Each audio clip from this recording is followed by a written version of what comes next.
Hey y'all, welcome to the Surprisingly Savannah mobile tour.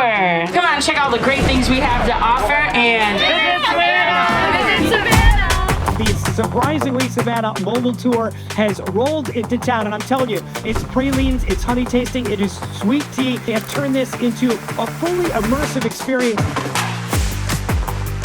There's something special coming to Clearwater this weekend. The Surprisingly Savannah trolley from Savannah, Georgia will make its stop at the Sugar Stand Festival near Pier 16. It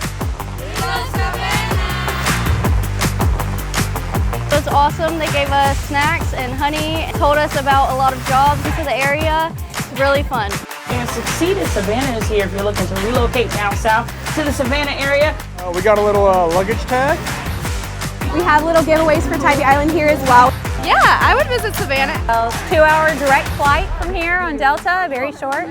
This is the kind of little taste of sweetness that we're bringing from Savannah. It has our giveaway on there, so definitely make sure you enter. Your presence here, all of you have that polite Southern charm. Open, warm, kind, inviting, engaging. It's great. I'm a big fan of Savannah, so I was really excited to see you were coming to Boston.